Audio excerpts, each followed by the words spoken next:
పుస్తకం పేరు ఖచ్చితంగా నాకు తెలుసు. రచయిత వంశీ. సొట్టాదిగాడు. ఏ చప్పుడూ చెయ్యని అందమైన మూగపిల్లలాంటి ఊరు గోపిలంక.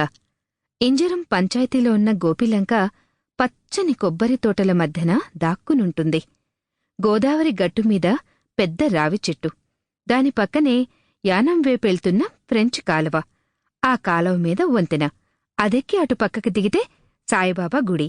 అక్కడ్నుంచి ఉత్తరం వేపు 50 అడుగులు నడిచి పడమటికి తిరిగి 10 అడుగులేస్తే దారికి ఎడాపెడా రాజుల మండువాలోగిళ్ళు, వాడపల్లి పెంకుటిళ్ళు, డాబా ఇళ్ళు, తాటాకిళ్ళు. తూర్పువేపుకు తిరిగితే దారిని ఆనుకునే చాకలి చెరువు, గట్టు చుట్టూ బట్టలారేసే దండాలు, మూల పొయ్యిల మీదున్న చాకలి బానలు. ఉత్తరం వేపెళ్తే దుళ్ల మకాంలు, పంటచేలు, కొబ్బరి తోటలు. ఏ పక్కకి చూసినా పచ్చదనమే.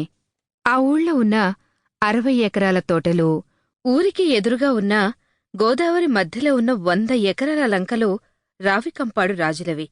ఆ రాజుల తాలూకు గుమ్మస్తాలే ఊళ్ళో ఉండి కూలోళ్లని, పాలేళ్లని పెట్టి పంటలు పండిస్తున్నారు. అది ఈనాటినుంచీ కాదు, ఏనాటినుంచో.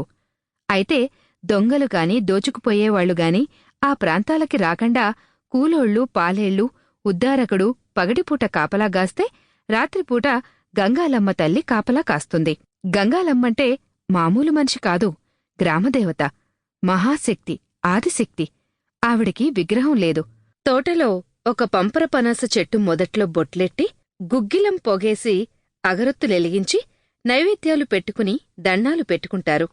ఆ మధ్య మాదిగపేటలో కాళిదాసు సూరన్నగాడి తోటలో కాసే కాబూలు దానిమ్మకాయలు కోసుకెళ్దామని రాత్రిపూటొస్తే తెల్లారేసరికి ఆవిడ పాదాల దగ్గర రక్తం కక్కుకు చచ్చిపడున్నాడు. ఇంకోసారి లంకలో పొగాకు మోపులు పట్టుకెళ్దామని నావ వేసుకెళ్తే తెల్లవారేసరికి వాళ్ల తలకాయలు పొగాకు తోటలోనూ, మొండాలు ఎక్కడో ఉన్న మూలస్థానం అగ్రహారం రేవులోనూ తేలాయి. పరిశోధనంటా దిగిన పోలీసులకి చంపినోళ్ళెవరన్నది ఎన్నాళ్లకీ తేలలేదు. అయినా సరే డిటెక్షన్ చేస్తున్న పోలీసుల్ని చూసి నవ్వుకున్న గోపిలంక జనం వెర్రిగాకపోతే అమ్మోరు వీళ్ళకి దొరుకుద్దా అనుకున్నారు. అమ్మోరు గంగాలమ్మ తల్లంటే రావికంపాడు రాజులకి చాలా నమ్మకం, చాలా భయం, భక్తిని. ఆ తల్లిని నమ్మేవాళ్లు ముక్కనుమ రోజున కోడిపుంజుల్ని, బోల్డన్ని మేకపోతుల్ని, గొర్రెపోతుల్ని బలేస్తారు. ఆ రోజంతా ఆవిడ ముందు రక్తం గట్టు తెగిన ఏరులా పారుతూ ఉంటుంది. నెరలు తీసిన నల్లరేగడి నేలలో ఇంకుతా ఉంటుంది. అమ్మవారికి తునినుంచి కొమ్ము బూరవాళ్లని, పెద్దాపురం నుంచి డప్పులవాళ్లని పిలిపించి మా గొప్పగా చేయిస్తారు సంబరం. చిత్రమేంటంటే ఎప్పుడూ గుమ్మస్తాలకొదిలేసే ఆ రాజుల్లో ఒకరు మాత్రం ఆ సంబరం రోజొచ్చి తీరతారు. అది ఆనవాయితీ. ఎడంకాలు మడమ దగ్గర తోడేయటంతో వేళ్లని మాత్రం భూమ్మీద ఆంచి నడిచే గుత్తాల ఆదయ్యని సొట్టాదిగాడంటారంతా.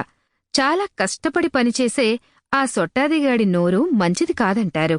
అలాంటి సొట్టాదిగాడు రావికంపాడు రాజుల కమతంలో చేరాడు. ప్రతి ఏడూ వారి వంశంలో ఎవరో ఒకరొచ్చేవారు. అలాంటిది ఆ ఏడు ముక్కనుమ రోజు ఆ రావికంపాడు రాజులు ముగ్గురొస్తున్నారు.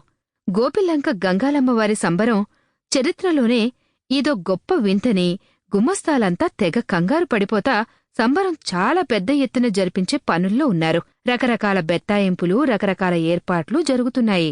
తూర్పు నుండే తోటల మధ్య పడమటి వేపుండే గోదావరి తల్లి కనపడేలా కొబ్బరి తోటల మధ్యలో అచ్చం రాజుల కోటలా కట్టిన గెస్టౌస్లోకి దిగిన రాజులు పాలేళ్లందరికీ తలకో జత బట్టలు, 116 చొప్పున డబ్బులు ఇమ్మని గుమ్మస్తాలకి ఆర్డర్లేశారు.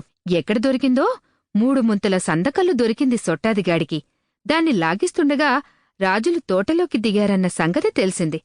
నిష బాగా ఎక్కేసిన ఆదిగాడికి రాజులతో మాటాడాలనిపించింది.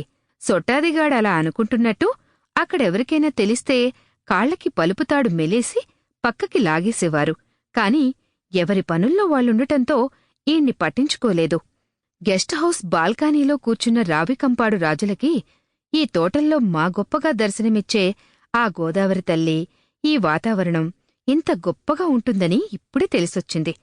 వాళ్లు కళ్ళు మూసుకుని గంగమ్మ తల్లి Sample complete. Ready to continue?